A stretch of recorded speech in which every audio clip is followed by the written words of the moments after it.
Vous le savez, comme toutes les semaines, on regarde la position de certaines planètes afin de voir leurs effets sur nous ou sur certains signes en particulier.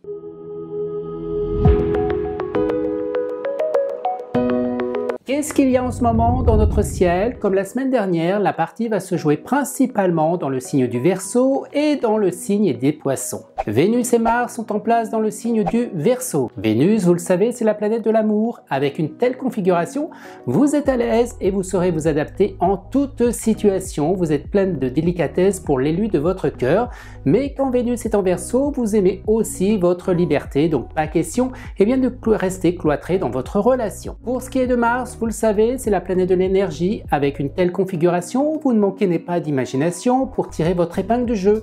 Vous ne renoncez jamais face à certains obstacles, vous faites preuve d'obstination. Alors, à qui va profiter ce joli duo planétaire Vénus et Mars? Déjà nos signes d'air, Verseau, Balance et Gémeaux, mais aussi aux deux signes favorables, Bélier et Sagittaire. Passons au Soleil, principe de vitalité qui poursuit sa course dans le signe des Poissons. Lorsque le Soleil est en Poisson, il apporte plus de sensibilité dans les rapports, plus d'attention aussi, vous vous montrez volontaire et bien décidé. Alors, à qui va profiter ce Soleil en Poisson? Déjà nos signes d'eau, Poissons, Scorpion et Cancer, mais aussi les deux signes en aspect favorable, les Taureaux et les Capricornes. Depuis quelques jours, Mercure, la planète de la communication, a pris ses quartiers dans le signe des Poissons. Avec Mercure en Poissons, vous êtes un peu rêveur, vous avez des idées plein la tête, certaines utopiques et d'autres réalisables. Dans vos échanges avec les autres, vous saurez vous adapter. Alors, à qui va profiter Mercure en Poisson? Déjà nos signes d'eau, Poissons, Cancer et Scorpion, mais aussi aux deux signes en aspect favorable,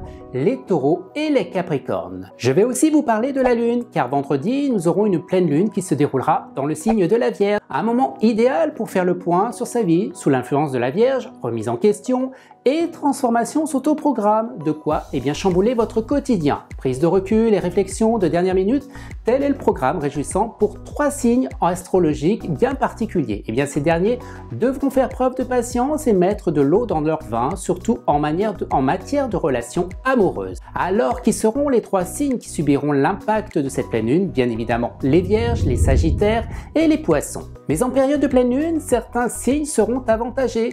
Ils sont au nombre de 3. Alors qui sont-ils? Les Taureaux, les Cancers et les Scorpions.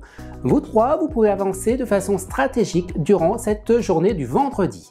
Voilà, c'est tout pour cette semaine. Si vous souhaitez en savoir plus sur votre tendance astrologique de cette semaine, selon votre signe, vous pouvez retrouver toutes mes prévisions astrologiques directement sur mon site internet et sur mon Instagram.